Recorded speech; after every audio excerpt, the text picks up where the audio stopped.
New பிகினிங்கிறது எப்பவுமே special தான். நம்மளோட பிஸி ஸ்கெட்யூலில் நம்மளுக்கே நம்ம நேரம் ஒதுக்காத நிலைமையில இருக்கும்.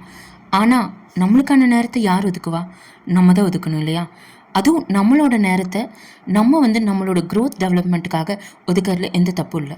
30 days சேலஞ்ச் பண்ண போகிறோம். ஒரு நாளும் 3 இங்கிலீஷ் சென்டென்சஸ் சிம்பிளாக நான் உங்களுக்கு சொல்லித்தர போகிறேன். நீங்களும் ரொம்ப ஈஸியாக கற்றுக்க போகிறீங்க. இப்போ பார்க்கலாம். இன்னைக்கு நம்ம டே 1ல பார்க்க போறது கேன் ஆர் ஏபிள் டு. இதோட அர்த்தம் என்ன? மீனிங் என்ன? முடியும். கேன்னாலும் முடியும் தான் அர்த்தம், ஏபிள் டுனாலும் முடியும் தான் அர்த்தம். இது எப்படி இங்கிலீஷ்ல யூஸ் பண்ணலாம்? கேன், ஏபிள் டு ரெண்டுமே நீங்க யூஸ் பண்ணலாம். முடியுங்கிறப்போ அதை நீங்க சொல்லணுங்கிறப்போ.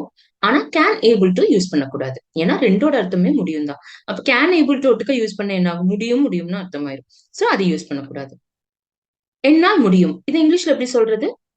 ஐ கேன் சொல்லணும்.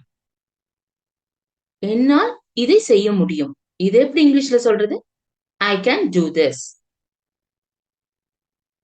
என்னால் இதை செய்ய முடிகிறது, இது எப்படி இங்கிலீஷ்ல சொல்லலாம்? I am able to do it, do this இப்படின்னு சொல்லணும். இப்போ ஒரு விஷயத்த நீங்க முயற்சி பண்றதுக்கு முன்னாடியோ செய்யறதுக்கு முன்னாடியோ நீங்க கேன் யூஸ் பண்ணணும். இது உங்களால செய்ய முடியுங்கிற நம்பிக்கை உங்களுக்கு இருக்கு, அதை நீங்க தெரிவிக்கிறப்போ கேன் யூஸ் பண்ணுவீங்க.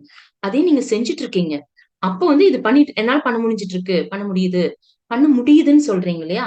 அப்போ ஏபிள் டு சொல்லணும். இதுதான் சின்ன டிஃபரன்ஸ். இன்னைக்கு நம்ம பார்த்த இந்த கேன் ஏபிள் டு முடியும் பிரசன்ட் டென்ஸ்ல எப்படி சொல்றதுன்னு பார்த்தோம்.